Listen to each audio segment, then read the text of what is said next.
클린트 딕슨 조지아 주 상원의원은 이번 특별회기에 제출한 귀네 카운티 정부 조직안과 교육위원회 개편안을 오늘 철회한다고 밝혔습니다. 해당 법안은 좀 더 논의를 거쳐 내년 1월 정기회기에 다시 상정될 것으로 보입니다. 공화당 소속의 딕슨 상원의원은 귀네 카운티 커미셔너 인원수를 4명에서 9명으로 5명 늘리고 귀네 카운티 교육위원회 출마자의 당적 보유를 금지하는 법안을 제출한 바 있습니다. 그러나 귀네 카운티 민주당 의원들과 여러 시민단체들의 반발을 사기도 했습니다. 귀네 카운티 의원단 의장인 샘박 주 하원 의원은 클린트 딕슨 의원이 해당 법안을 제출하기 전 관련 의원들과 아무런 논의가 없었다고 지적하기도 했습니다. 따라서 이번 딕슨 의원이 해당 법안을 철회한 배경에는 논란이 되고 있는 의견 수렴 과정을 거치겠다는 것으로 풀이되고 있습니다. 한편 클린트 딕슨 의원은 내년 1월에 시작되는 정기회기에 해당 법안을 다시 상정하겠다는 의지를 분명히 나타냈습니다. KTN 뉴스 스티븐입니다. 조 바이든 대통령이 그동안 역점을 두고 추진해온 인프라 법안이 최종 서명되면서 미국의 기간 산업 강화 작업이 본격화될 것으로 보입니다. 예산 규모는 당초 추진한 것보다 대폭 줄어든 1조 2천억 달러로 최종 결정됐으며 인프라 산업 총괄 감독은 미치 랜드우드 전 뉴올리언스 시장이 임명됐습니다. 자세한 내용을 김상은 기자가 보도합니다. 조 바이든 대통령이 역점을 두고 추진해온 초당적 사회 인프라 투자 법안에 드디어 서명했습니다. The world has changed, and we have to be ready. My fellow Americans, today I want you to know we hear you and we see you. The bill I'm about to sign along is proof that despite the cynics, Democrats and Republicans can come together and deliver results. 지난 3월부터 본격적으로 제안된 이 법안은 기나긴 여야 협상과 조정을 통해 지난 8월 상원에서 통과됐습니다. 이후에도 반대와 절충을 거쳐 하원에서도 이달 초 통과됐습니다. 이날 백악관에는 카멀라 해리스 부통령과 낸시 펠로시 하원 의장, 여야 정치인 등이 자리해 법안 통과에 함께 축하했습니다. 이번에 서명된 법안은 미국 전역의 철도, 도로, 교량을 비롯한 사회 인프라 구축을 위한 새로운 간접 자본을 재정비하고 고용 회복을 목표로 하고 있다는 내용을 포함합니다. 이어 이 법안에 내수를 일으킬 수 있도록 공사에 필요한 자재를 미국산으로 우선 사용해야 한다는 내용의 행정명령도 내려졌습니다. This law is a blue-collar blueprint to rebuild America. Our infrastructure used to be rated the best in the world. Now, according to the World Economic Forum, we rank 13th in the world. Well, that's about to change. Things are going to turn around in a big way. 조 바이든 대통령이 취임 후 이룬 최대 성과라고 평가되고 있는 이 법안은 처음엔 2조 3천억 달러로 제안됐습니다. 하지만 계속해서 증가하는 물가 상승과 여당과 야당 간의 의견 대립 등으로 1조 2천억 달러로 대폭 축소됐습니다. 이번 법안 통과로 사회 전반적인 재정비와 고용시장 활성화라는 효과를 기대하고 있지만 일각에서는 현재도 고공행진 중인 물가 상승을 부추길 것이라는 우려도 나오고 있습니다. 현재 당초 3조 5천억 달러로 책정됐던 사회복지 법안도 1조 4,500억 달러로 축소돼 의회에 계류 중입니다. KTN 뉴스 김상은입니다. 조 바이든 대통령과 시진핑 중국 국가주석의 첫 정상회담이 15일 저녁 화상으로 열렸습니다. 이번 회담은 바이든 대통령이 지난 1월 취임한 이후 약 10개월 만에 열리는 것입니다. 처음 마주한 미중 정상은 부드러운 분위기에서 대화를 시작했으나 핵심 현안에서는 뼈 있는 발언을 주고받으며 팽팽한 대치 모습을 보였습니다.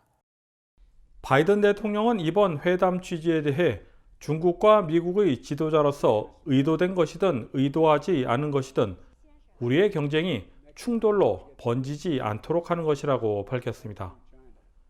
두 정상 모두 양국의 협력 필요성을 강조했지만 뼈 있는 말이 죽어가며 은근한 신경전이 벌어지기도 했습니다.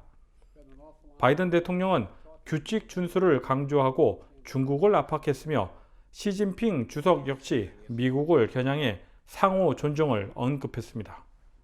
다만 설전은 피해가려는 모습을 보였다는 평가입니다. 비공개로 진행된 회담에서도 가장 민감한 현안인 대만 문제와 무역, 그리고 중국의 인권 문제 논의가 오고 간 것으로 전해졌습니다. 백악관은 바이든 대통령이 하나의 중국 원칙 존중을 약속했고 대만 해협의 평화와 안정을 훼손하려는 행위에 대해서는 반대 입장을 표명했다고 밝혔습니다. 또한 양측은 협력 가능한 분야로 꼽아온 기후 대응과 북한 문제에 대해서도 의견을 교환했다고 덧붙였습니다. KTN 뉴스 스티븐입니다. 다음은 한인사회 소식입니다. 더불어민주당 세계 한인민주회의 수석 부의장인 임종성 국회의원이 애틀랜타를 방문해 15일 툴루스 소재 1818 클럽에서 동포 간담회를 가졌습니다. 세계 한인민주회의가 주관한 이날 간담회에서 임종성 국회의원은 재외 동포들의 참정권 강화와 선천적 복수 국적법 문제 등 여러 현안에 대해 현지 한인들의 의견을 수렴해 국회로 돌아가 논의하겠다고 밝혔습니다. 임종성 국회의원은 이번 애틀랜타 방문 배경에 대해 소개했습니다. 저는 내년에 3월 9일 날 대통령 선거가 있는데 이 재외동포의 참정권 이 권리자 의무인데 이 투표 동료 차 이렇게 방문하게 되었고요. 이 실질적으로 이제 재외동포들의 애로사항이나 이러한 것들이 많은데 그러한 것들을 귀담아 듣고 제가 심부름 역할을 하고자 이렇게 방문하게 되었습니다. 임 의원은 이날 간담회에서 우편 투표제 도입과 해외 동포청 설립의 필요성에 대해 인지하고 있다며 국회로 돌아가 이번 문제에 대해 다시 논의하겠다고 덧붙였습니다. 또한 선천적 복수 국적법의 제도 보완 필요성에 대해서도 입장을 나타냈습니다. 이 실질적으로 아이들이 자기가 원해서 이중국적자가 된 게 아니고 부모님들이 1세대가 와서 아이들을 낳고 여기에서 나고 자라고 초중고를 다 나왔는데 이 이중국적자가 부모에 의해서 자기도 모르게 이중국적자가 됐는데 피해들이 좀 심각한 것 같더라고요. 그렇기 때문에 이거에 대한 보완점을 어떻게 해야 될 것인가 이런 거 가지고 국내에 가게 되면은 이제 이 여와 야가 함께 토론회나 이런 것을 거쳐가지고 좀 제도 보완이 필요하지 않을까 생각됩니다. 임종성 의원은 재외동포들의 선거 참여 중요성에 대해 강조하며 자녀들을 위해서라도 꼭 투표에 참여해달라고 강조했습니다. 우리 재외동포 여러분들께서는 나의 소중한 한 표가 이 어제의 한 표가 오늘을 결정하고 또 오늘의 한 표가 내일을 결정하고 여러분들의 미래를 결정하게 됩니다. 그렇기 때문에 나의 아이들을 위해서라도 이 투표 참여 꼭 해주시길 간절히 바라고요. KTN 뉴스 스티븐입니다. 현대백화점 그룹 계열사 현대그린푸드가 미국 급식 시장 공략을 위해 최근 미국 현지 법인을 설립했습니다. 현대그린푸드는 지난 10월 28일 조지아주에 미국 현지 법인 현대그린푸드 조지아를 설립했다고 16일 밝혔습니다. 현대그린푸드 관계자는 2011년부터 해외 법인 진출을 진행 중이었다며 장기적 전략 중 하나로 미국 진출을 진행하고 있다고 소개했습니다. 현대그린푸드의 이번 미주 법인이 조지아주에 설립된 것과 관련해 일각에서는 한국 기업들의 조지아 진출이 늘면서 급식 시장 공략을 선점하기 위한 것이라는 관측이 나오고 있습니다. 다음은 코로나19 소식입니다. 오늘의 코로나19 현황을 김상은 기자가 종합했습니다. 11월 16일 오후 2시 50분 기준 미국 내 코로나19 누적 확진 환자는 4,811만 5,706명, 누적 사망자는 78만 5,547명입니다. 어제 하루 동안 신규 확진 환자는 14만 3,951명 늘었고 신규 사망자는 1,655명 증가했습니다. 주변 누적 확진 환자는 캘리포니아, 텍사스, 플로리다, 뉴욕, 일리노이 순으로 많습니다. 주변 누적 사망자는 캘리포니아, 텍사스, 플로리다, 뉴욕, 펜실베니아 순으로 많습니다. 다음은 조지아주 코로나19 현황입니다. 오후 2시 50분 집계에 따르면 조지아주의 누적 확진 환자는 127만 5,238명, 누적 사망자는 25,368명으로 집계됐습니다. 신규 확진 환자는 747명 증가했고 신규 사망자는 6명 늘었습니다. 다음은 카운티별 집계입니다. 귀넷 카운티 누적 확진 환자 11만 3,233명, 누적 사망자는 1,396명입니다. 월요일 대비 신규 확진 환자는 131명 늘었고 신규 사망자는 없습니다. 풀턴 카운티 누적 확진 환자 11만 2,519명, 누적 사망자는 1,664명입니다. 신규 확진 환자는 91명 늘었고 신규 사망자는 1명 늘었습니다. 이상 오늘의 코로나19 현황이었습니다.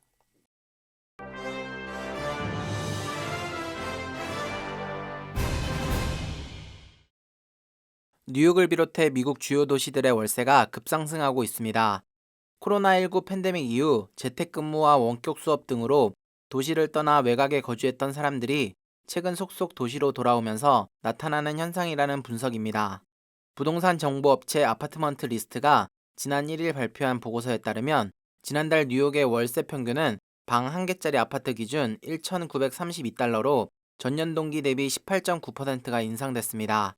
팬데믹 초기인 지난해 3월과 비교해도 2.2% 오른 수치입니다. 지난달 시애틀의 월세 평균도 전년 동기 대비 15.4%가 올랐고 지난해 3월보다도 1% 인상됐습니다. LA는 1년 새 월세가 10.4% 오른 것으로 조사됐습니다. 최장수 어린이 프로그램 세서미 스트리트가 처음으로 아시아계 캐릭터를 선보였습니다. 발표된 새 캐릭터는 7살 한국계 소녀 지영입니다. 제작진은 아이들에게 어릴 때부터 유색인종에 대한 차별은 잘못됐다는 것을 가르치기 위해 새 캐릭터를 아시아계 소녀로 제작했다고 밝혔습니다. 그러면서 지영이라는 캐릭터가 세서미 스트리트에서 어린이들에게 훌륭한 업스탠더, 즉 앞장서서 행동하는 사람이 되는 방법을 알려주는 역할이라고 덧붙였습니다. 풀턴 카운티는 코로나19 백신 1차 또는 2차를 접종한 5세 이상 카운티 거주자에게 $100 기프트 카드를 제공합니다. 카운티는 미국 구조계획법에 따라 백신 인센티브 자금을 조달하겠다고 발표했습니다.